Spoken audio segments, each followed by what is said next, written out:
Bienvenidos de nuevo a Cantabria de cerca. Como ven, hoy estamos en un entorno espectacular y es que tengo a mis espaldas la Domus de Julióbriga. Hoy nos hemos acercado hasta aquí para conocerla y para dársela a conocer a todos ustedes, porque es una riqueza que tiene en Cantabria y una de esas joyas que tenemos en la comunidad. Y para hablarnos de ella está hoy con nosotros Daniel Garrido. Bienvenido, bueno, bienvenido no, en este caso gracias por recibirnos aquí en la Domus. No, gracias a vosotros, un placer teneros aquí. Daniel, lo primero que llama la atención, hemos llegado aquí, esto es un entorno maravilloso, es un plus añadido para la visita. Sí, la verdad que sí, y bueno, todos los yacimientos arqueológicos en general tienen una selección natural previa y claro, aquí estamos sobre un alto que nos permite una visión completa de todo el valle y del lugar en el que estamos. La verdad que es un sitio idílico, además que tenemos unas vistas del pantano del Ebro espectaculares. Daniel, esta vivienda es una vivienda romana, es una vivienda que procede de la excavación de Julióbriga. Tenemos esta ciudad romana aquí al lado. ¿Cuándo se descubrió la vivienda? Bueno, la vivienda se descubrió a través de las excavaciones arqueológicas que se vienen realizando desde los años, sobre todo del siglo pasado, desde los años 60-80, y aunque actualmente, digamos, podemos decir que conocemos toda la planta en concreto, sí que es verdad que la zona se sigue excavando, es decir, la Universidad de Cantabria lleva ya 45 años de trabajo y de hecho justo la casa que está al lado es la que se está excavando en la actualidad. Sí que es verdad que la casa se reprodujo en más o menos entre el año 2012-2013 y lo que pretendía es un poco dar a conocer a la gente que viniera del lugar pues cómo era la casa y cómo eran las estancias y sobre todo que se hicieran una idea de cómo eran los modos de vida digamos doméstica dentro de lo que era la ciudad en época romana.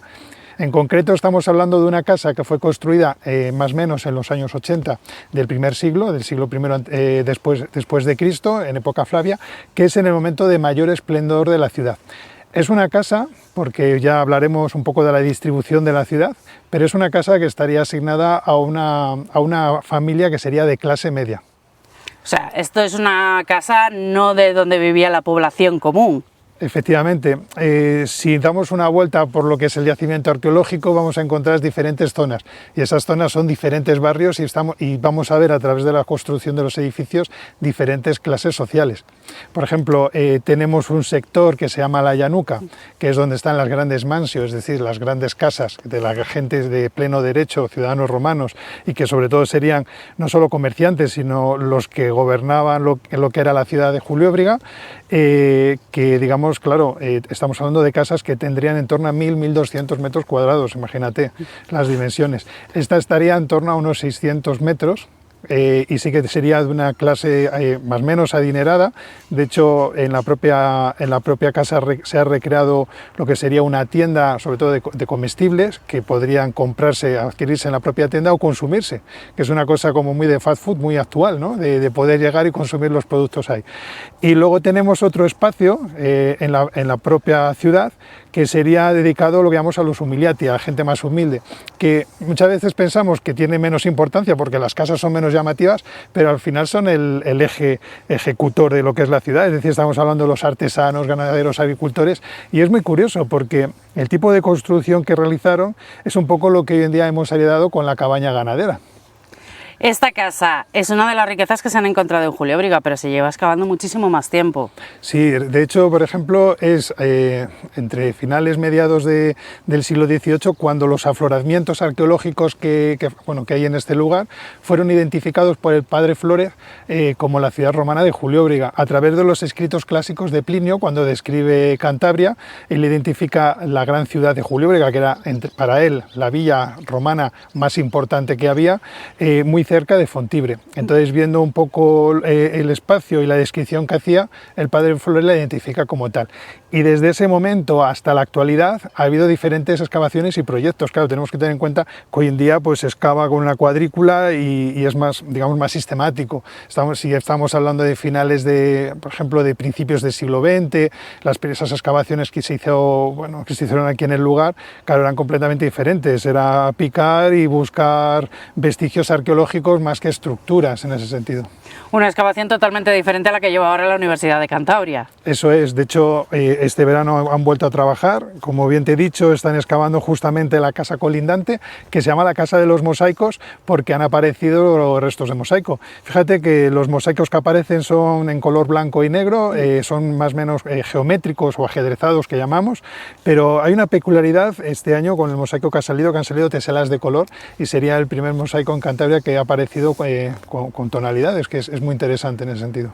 Nosotros ahora lo vemos en un paisaje maravilloso, pero sí que es cierto que está alejado de nuestras poblaciones actuales, las que tienen más ocupantes, las que tienen más visitantes también. ¿Por qué situar una ciudad aquí?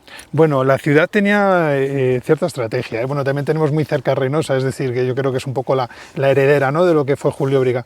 Y la estrategia es la siguiente: la ciudad se funda a finales del siglo I antes de Cristo, es decir, justo cuando finalizan las guerras cántabras. La intención del emperador Augusto, que era en ese momento el que dirige o gestiona lo que son las guerras cántabras, es fundar una ciudad que en primer lugar tuviera un control administrativo de la zona y en segundo lugar un control de la población. De hecho, él denomina la ciudad como Julio, por su padre adoptivo, que era Julio César, el emperador, y Briga porque está, digamos, la población que acoge es población local. Pero aunque en un principio tenía ese control administrativo y poblacional, la ciudad fue desarrollándose también como un eje vertebrador del comercio que había entre la meseta y la costa. Es decir, fíjate que aunque estemos muy en el interior, esta ciudad tenía puerto, y el puerto es actualmente la ciudad de Santander. O sea que tenía unas rutas de comunicaciones importantes con el norte. De hecho, de la meseta, digamos, se cogía lo que es el cereal, que esa tradición la hemos heredado a día de hoy porque tenemos Palencia aquí al lado, que es uno de los graneros de Europa, y luego por otra parte tenemos la costa, que todo el comercio que venía de las Galias, de Francia. Y por ejemplo, entre el material que se traía está lo que se llama una cerámica de lujo que se llama la terra sigillata, y de hecho se ha encontrado en la propia ciudad, que era la vajilla de lujo que utilizaban gente como los propietarios de la propia casa de los Morillos. ¿Conocemos a los propietarios de la casa? Claro, eso sería complicado saber, ¿no?, quiénes pudieron ser, ¿no? Ahí tienes muchas conjeturas, pero sí que podemos decir que era gente, digamos, adinerada y acomodada, y que no tuvieron, digamos, tuvieron una vida, vamos a decir, cómoda, ¿no? Y de hecho, si uno se da un poco una vuelta por las diferentes estancias y ve un poco cómo era la vida cotidiana en esta casa, podemos decir que realmente es así, que la familia que había aquí seguramente sería de pleno derecho, tenían un comercio y realmente no les faltó de nada. ¿Y por qué el nombre de Casa de los Morillos? Sí, es muy interesante la Casa de los Morillos, porque los morillos son unas piezas metálicas que aparecen justo en el fogón, es decir, en la cocina donde se hace el fuego, y son dos morillos, es decir, dos estructuras metálicas con forma de toro. Estas servían para poner justo encima una olla y cocinar, y como aparecieron en la cocina se dio la denominación. De hecho, tenemos la reproducción de los morillos justo encima de la cocina recreada, incluso en la zona de exposición del museo. Bueno, Daniel, vamos a conocer ahora, si te parece, la casa. Venga, vamos a por ello.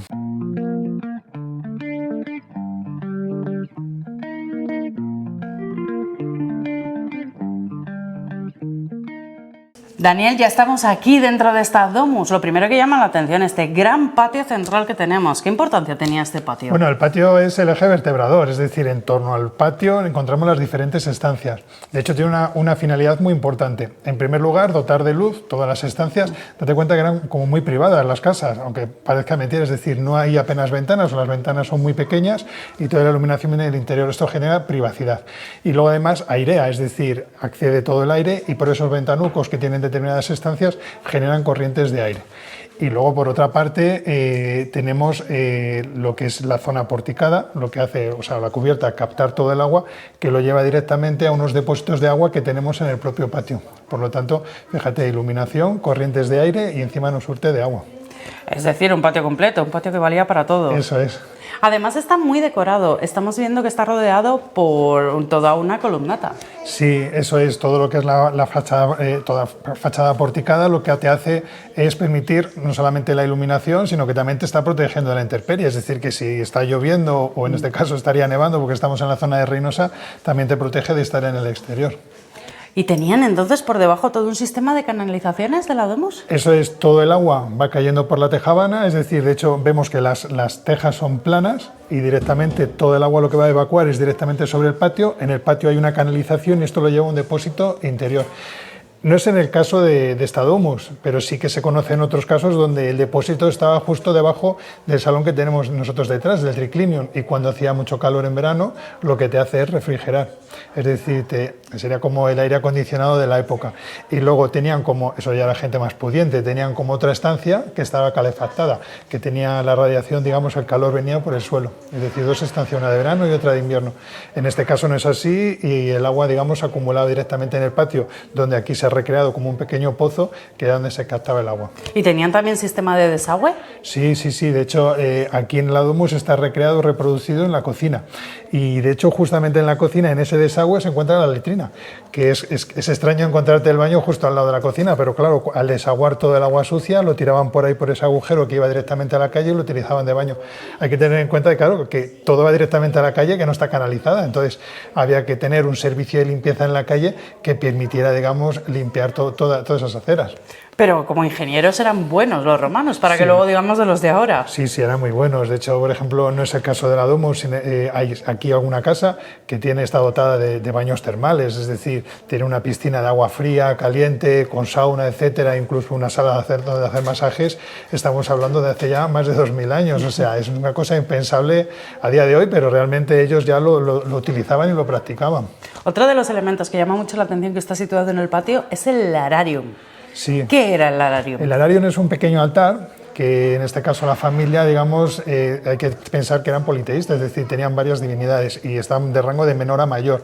En primer lugar, ellos tenían, digamos, ofrendas a sus antepasados para que les protegieran. Es un poco como el ángel de la guarda, ¿no?, que tenemos hoy en día, ¿no? Es decir, el difunto lo que hace es proteger a la familia. Y luego, por otra parte, tendríamos los dioses o las divinidades protectores de la casa, que lo que iban a permitir es que siempre hubiera alimento o dinero y que, digamos, lo que es la casa no cayera en declive, o la familia, en este caso sería sí que la casa que la familia. Y por otra parte el dios mayor, es decir, el dios protector de la familia, que en este caso el altar está destinado a Júpiter. La decoración, los suelos, los colores, el techo, ¿hasta qué punto se han encontrado restos o son reinterpretaciones con los conocimientos que tenemos? Claro, hay que tener en cuenta que aquí en Julio Briga las casas en primer lugar estaban cimentadas por muros de piedra y posteriormente se levantaba o se alzaba a través de un muro de tapial, es decir, barro y paja. Mucho de ese tapial ha desaparecido, pero sí que es verdad que se recubrían de estuco, ese estuco ha caído y parte del estuco que ha caído, digamos, sobre el suelo ha mantenido restos de pintura. Entonces podemos ver más o menos los tonos con los que se pintaban los paramentos verticales. Sí que es verdad que esta casa se ha recreado también un poco influenciada por otros yacimientos arqueológicos que no están aquí, es decir, uno de los mayores fuentes donde ha bebido es en la zona del Vesubio, en Pompeya. En Pompeya. Eso es. Y claro, hay ciertos frescos que están reproducidos, por ejemplo, en esta sala, que si alguno va a visitar Pompeya se va a acordar de la Domus porque están recreadas tal cual. De hecho, el altar es un altar que apareció en la propia Pompeya. Bueno, y alrededor de este gran patio central tenemos las habitaciones. Si te parece, Daniel, la primera de ellas, la que tenemos a nuestra espalda, esta gran habitación. Es el triclinium. ¿Para qué servía? Bueno, es la estancia principal. Tenía varias funciones. Puede ser despacho, sala de reuniones, pero sobre todo comedor. Aquí comían. Y muchas veces yo creo que uno tiene la imagen cuando ve una película de la época romana, digamos, que están reclinados sobre estos sofás y están comiendo, ¿no? De hecho, ellos no utilizaban cuchillo y tenedor como nosotros, utilizaban un tenedor donde pinchaban los alimentos y los consumían. Estaban reclinados, el domino propietario de la casa estaba justamente en la zona central, así controlaba a los invitados que estaban en los laterales, y justo lo que es la cama o el triclinium está orientada a la puerta, es decir, que también veía el paso de gente o incluso la gente que entraba invitada. Es la zona, digamos, o es la habitación más decorada. y de hecho a veces se dejaba abierta, controlada por un siervo, para que la gente cuando pasaba por la calle pudiera ver esta estancia. Aquí podemos ver diferentes tipos de decoración. En primer lugar el suelo es mosaico, ¿no? Es un suelo de lujo.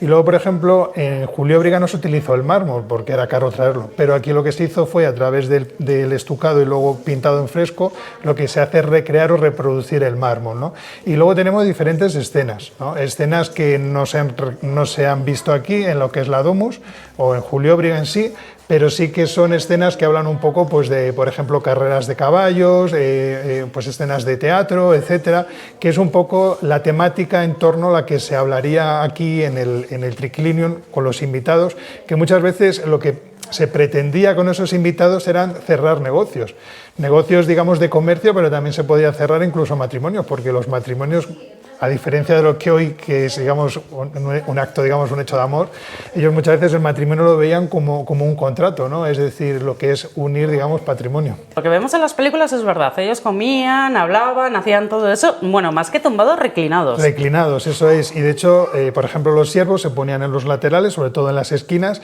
y les iban sirviendo lo que es la bebida, etcétera. De hecho, hay un cuenco justo al final que llama mucho la atención, porque la gente se piensa, porque los romanos eran la ley del pobre, que, ¿sabes? Reventar antes que sobre, es decir, ellos comían, a veces vomitaban y volvían a comer, ¿no? Porque era una ofensa, digamos, dejar la comida. No es el caso, ahí, digamos, hay un recipiente que ellos lo que hacían era utilizaban para lavarse las manos y los pies. Date cuenta que iban con sandalias, se iban en las calles, hemos dicho que las calles a veces no estaban muy limpias, y entonces cuando accedían a esta sala, pues se limpiaban las manos y los pies, primero para reclinarse y posteriormente para comer, para consumir los productos. Después del atrio entiendo que esta es la habitación que tiene que ser más espectacular. Sí. En todas las domus en general. Sí. De hecho es la que más llama la atención y la que más gusta a todo el mundo que viene, y la ve recreada, la verdad es que es una pasada. La que es mucho más pequeña es la habitación en sí, la verdad que es de dimensiones mucho más reducidas. Sí, la habitación es la zona más privada, allí, digamos, accedían los propietarios de la casa. Llama mucho la atención que las camas están divididas, incluso hay una cortina que les divide a ambas personas, al matrimonio. A veces las habitaciones estaban separadas, no es el caso, y sí que es verdad que es una estancia pequeña que se utilizaba para dormir. Allí, por ejemplo, los propietarios podrían hablar más de su vida más íntima, de sus preocupaciones, incluso a veces se utilizaba, por ejemplo, para impartir las clases particulares a los críos, digamos. Y de hecho, el tema de la servidumbre accedería únicamente, digamos, los siervos de mayor confianza de la familia. Y las camas estaban muy elevadas. Sí, eso llama mucho la atención. En primer lugar, están elevadas porque a veces en invierno se ponía un brasero que calentaba, y luego también para evitar, fíjate, una cosa muy curiosa, son como hórreos, es decir, lo que intenta evitar es que los ratoncillos suban por encima de la cama. Y es una cosa, pues eso, muy curiosa. Sí, la verdad que es muy llamativo, no hacían nada sin un motivo. Eso es, todo está pensado y está para hacer una vida más cómoda. En esta domus solamente tenemos una habitación, ¿ahí compartían todos los miembros de la familia? No, o sea, aquí solamente se ha recreado una, pero sí había varias estancias y, digamos, incluso para la servidumbre. Y de hecho es curioso porque Julióbriga tiene un sistema de habitación muy diferente a lo que podemos encontrar en el Mediterráneo. Es decir, esta casa se basa en la planta helenística, que es un patio en torno a donde se dividen las diferentes estancias, pero tenemos un problema, que aquí hace muchísimo frío. Entonces, si la habitación, como estamos ahora, directamente está nevando y da directamente sobre la habitación, claro, nos pasmamos.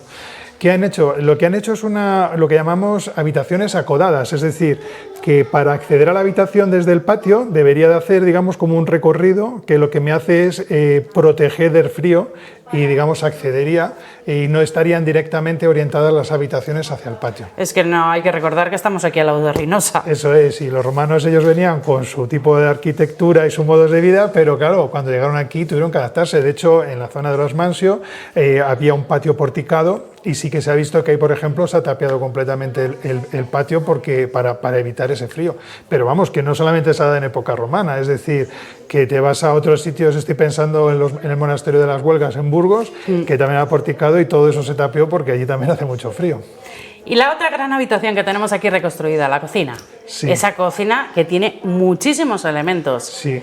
Bueno, la cocina estaba destinada más bien a la servidumbre, ¿no? Allí sí que entraba la domina, la propietaria de la casa, los niños hasta determinada edad, y nos habla un poco, pues eso, de la gastronomía, ¿no? De lo que consumían. Es una buena fórmula, digamos, para hablar un poco del consumo de los alimentos.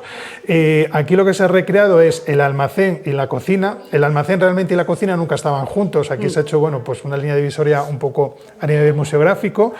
El almacén estaba orientado en la fachada norte porque es más fría y permite proteger mejor los alimentos, y claro, no lo vas a poner al lado de un fogón y al lado de un horno como tenemos en la cocina, porque el calor pues, perjudicaría la conservación de los alimentos.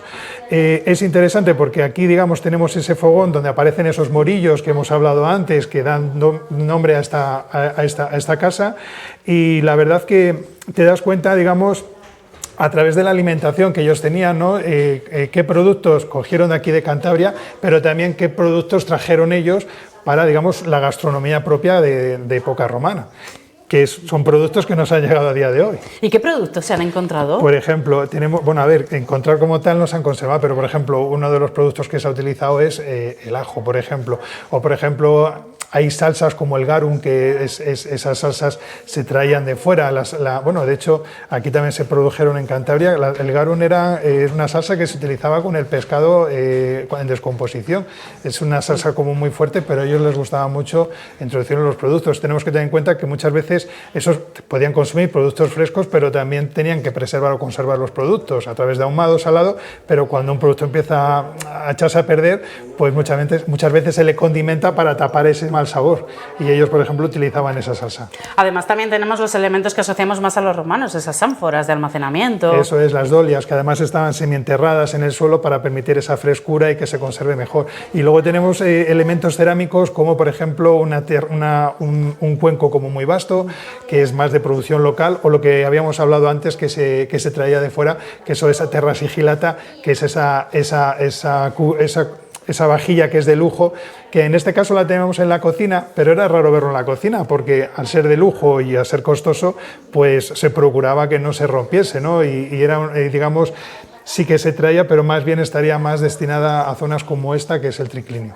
Y una última habitación que hay en esta primera planta, en esta planta baja, y que da hacia el exterior, esa tabernae, si no me equivoco, que se llama, y que entiendo que está muy asociada a esta vivienda de clase media y de trabajadores. Sí, la tienda, de hecho la tienda podía estar regentada, es decir, podía estar alquilada y alguien, digamos, daba, digamos, un dinero a esta familia, o podía estar regentada por la propia familia, y era, digamos, el pilar económico, es decir, tenían su negocio, su comercio, la gente venía, consumía y era el que suministraba el dinero a esta familia. Y la verdad es que es muy interesante, porque lo que es el mostrador, hay unos espacios que tienen una tapa, que si la abrimos ahí hay también un pequeño recipiente de cerámica donde se introducían los productos. Es una tienda alimentaria, entonces podías conservar en frío o en caliente, dependiendo, pues un producto u otro, y lo único era abrir la tapa, servirlo y tal. Y tenemos es una curiosidad, tenemos un recipiente, un vasito que se llama ciatus, que es una medida de bebida, que de ahí viene el término chato. El chato de vino viene directamente de esa medida.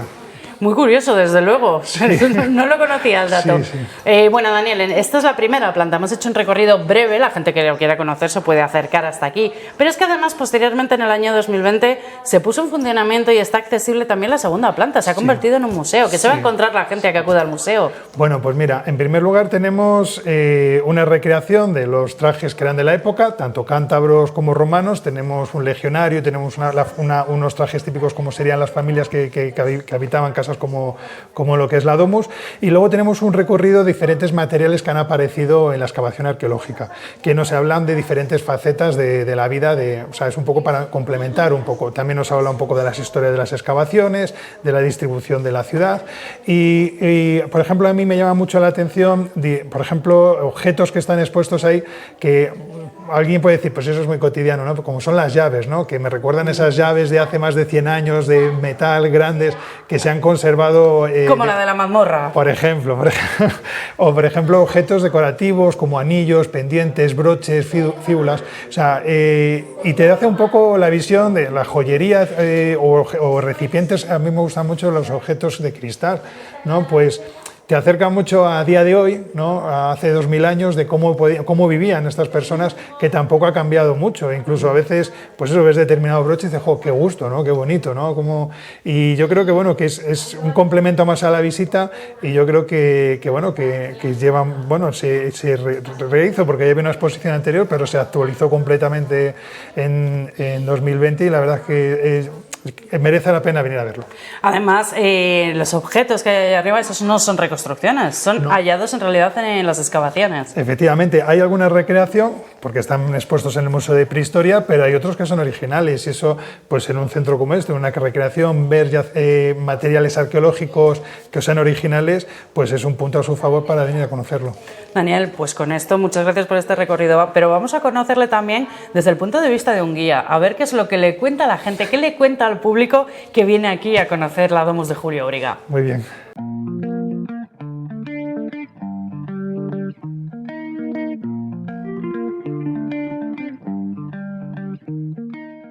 Pues estamos con Pilar López, una de las guías, la que le ha tocado hoy en este centro. Pilar, cuéntanos, ¿cómo es un recorrido típico el que haces con el público?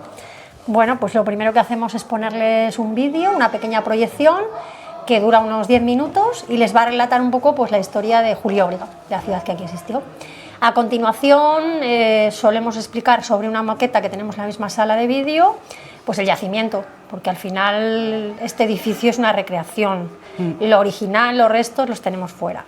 Y durante todo el año no les acompañamos, hay ciertas épocas que no. Entonces desde ahí les dirigimos y luego ya después pasamos a la primera planta de este edificio, donde se recrea el patio, estancias, y hay una segunda parte de la visita, que esa ya es un poquito más libre, que es la zona alta del edificio, que es una pequeña exposición. Eso ya es normalmente a modo libre. ¿Cuánto suele durar una visita típica? Pues unos 45, 50 minutos, por ahí. Y me imagino que aquí venga gente continuamente a visitar Julio Óbriga y esta Domus. Estamos abiertos todo el año. El público va cambiando, depende de las épocas. Ahora, lógicamente, estos meses pues es la mayor afluencia, pero el resto del año pues tenemos muchos grupos escolares, tenemos talleres que hacemos aquí para ese tipo de grupos, grupos de todo tipo. O sea, que hay mucha variedad. Sí. Bueno, me imagino sí. También depende de si hay turistas, en la época del año que hay más turismo, viene más aquí. Sí, claro, a ver, en esta zona el turismo realmente es muy estacional, son estos meses, hasta octubre o así, y luego ya lo que digo es, la mayor parte del público entre semana es ese tipo de grupos, escolares, grupos de adultos y demás, concertados, y luego ya los fines de semana pues un poco ya más de todo tipo. ¿La gente que viene a conocer la Domus tiene claro lo que se va a encontrar o viene a ver qué es lo que hay? Pues hay de todo. Hay gente que incluso es de la zona, y esto se abrió en el 2003, y llevamos unos años, pero hay gente que no tiene claro todavía lo que tenemos aquí, y hay gente que sí, que viene específicamente a verlo porque pues ha visto información en las redes o fotografías o demás, y ya sabe lo que viene a ver. ¿Qué es lo que más le gusta? Pues creo que esta estancia, la cocina, que tiene hasta cierto aroma con el pan que tenemos por ahí y demás, les gusta. El comedor también es muy atractivo, el patio, incluso aquí se hacían bodas civiles dentro del patio de este edificio. Pero ya no se hacen, ya no se siguen haciendo. Hace un tiempo que no sé por qué, pero hace un tiempo que no. ¿Satisfechos también con esa visita guiada? Sí, ellos y nosotros, los guías también.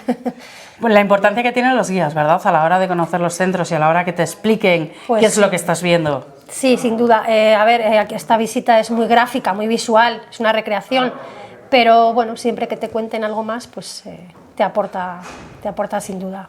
Sí. Pilar, tú les cuentas muchas anécdotas en la visita que les haces. Alguna que otra, alguna que otra, sí. ¿Y nos podrías contar alguna de las que más te guste a ti? Yo cuando estoy aquí en la cocina les suelo hablar de la gastronomía, de lo que es en general del mundo romano, porque la verdad es que tenemos gastrónomos que dejaron sus tratados, sus libros, y siempre pues hay cosas, pues el uso, por ejemplo, de las especias, que les gustaba mucho, quizá para disimular olores, sabores. El uso del garum, que sabemos esa salsa que comparan con el ketchup, porque la usaban para aderezar todo tipo de platos y no sabemos exactamente de qué estaba hecha, pues ese tipo de cosas. Luego hay preguntas que te van haciendo. Aquí, por ejemplo, muy curioso que tenemos una letrina dentro de la cocina y todo el mundo, pues eso le parece muy raro, muy extraño, te pregunta, pues así, ese tipo de cosas. Y te he preguntado por la parte que más le gusta a la gente, pero ¿cuál es la parte que más te gusta a ti de la Domus? A mí me gusta sobre todo el ver que la gente, pues es muy gratificante el que les gusta, el que te preguntan. Tú lo ves, tú cuando estás haciendo la visita con el grupo, estás viendo pues eso, que les está gustando, que no se están aburriendo, que se animan, que te preguntan cosas. Para mí eso es lo más.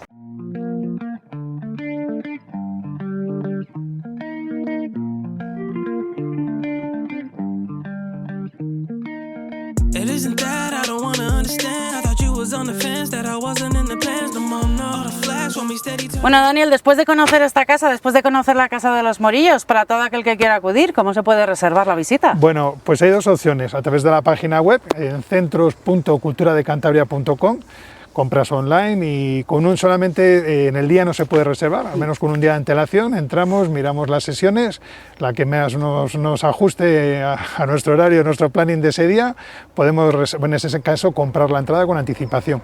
Que deseamos reservar, que necesitamos cualquier tipo de información en esa misma web o incluso llamando a un teléfono que tenemos de atención al público, que es el 942 59 84 25. O sea, opciones para todos los públicos. Efectivamente. Para el que se apañe con la tecnología y para el que no. Eso es. Pues nada, Daniel, con esto nos despedimos. Muchas gracias por habernos mostrado la Domus de los Morillos. Gracias a vosotros. Gracias también a todos ustedes que nos han estado viendo. Recuerden, Cantabria de Cerca vuelve el próximo martes a partir de las 10 de la noche aquí en Popular Televisión.